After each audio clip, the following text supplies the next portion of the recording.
Uncle, మా అమ్మ చెప్పే కథల కంటే చాలా బాగుంది. ఏంటా కథ? చెబుతా నీకో వింత కథ, ఎప్పుడు ఎవరు వినని కథ. మరి చెప్పు. చెబుతా నీకో వింత కథ, ఎప్పుడు ఎవరు వినని కథ. కత్తి కన్న పదునైన కథ, కడలి కన్నలోతైన కథ.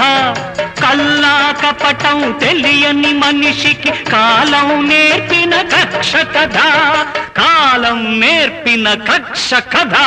చెబుతా నీకు వింత కథ, ఎప్పుడు ఎవరు వినని కథ.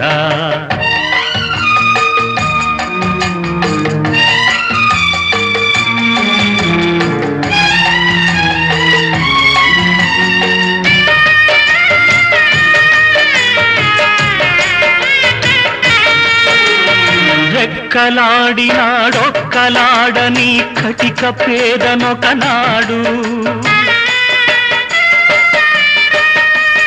రెక్కలున్న నా చెక్కు బుక్కుతో చుక్కల కొనగల నీనాడు.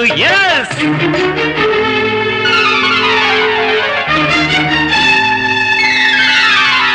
ఎన్ని కోట్లు నాకున్నా, నేనెంత ఎత్తులో ఉన్నా, జనమంతా నా వెంట పడుతూ జేజేలు పలుకుతూ ఉన్నా. నాకు తెలుసు నేను చేస్తున్నవన్నీ తప్పులని, అయినా బ్రహ్మరథం పడుతున్నారు ప్రజలు నేను చాలా గొప్పవాడినని. అందుకే అంటున్నాను, నీతికి విలువ లేదని, నిజాయితీకి చోటు లేదని. చెబుతా నీకో వింత కథ, ఎప్పుడు ఎవరు వినని కథ.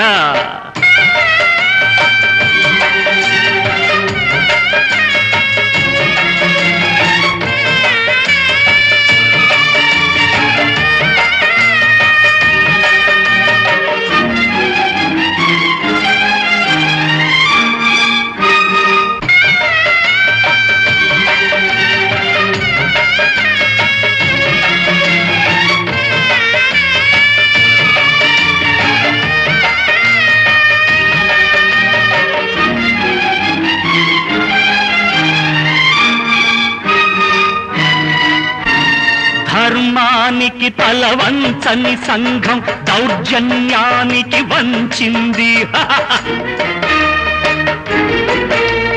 డబ్బుకు లోకం దాసోహం అని జవ్వ చరిచి చెప్పింది.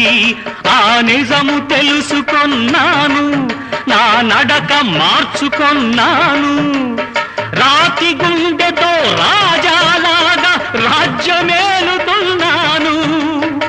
అమ్మా అని పిలిచేందుకు తల్లి లేదు, అనురాగం పంచేందుకు ఆలు బిడ్డలు లేదు, ఆత్మీయతకు నోచుకోలేదు, ఆప్యాయతకు పెట్టి పుట్టలేదు. అందుకే అంటున్నాను, అన్నీ ఉన్నా ఏమీ లేనివాడు. అయినా ఐఆమ్ ద కింగ్. అప్పుడు ఇప్పుడు ఎప్పుడు ఐఆమ్ ద కింగ్. చెబుతా నీకు వింత కథ, ఎప్పుడు ఎవరు వినని కథ. కత్తి కన్న పదునైన కథ, కడలి కన్నలోతైన కథ. కల్లా కపటం తెలియని మనిషికి కాలం నేర్పిన కక్ష కథ.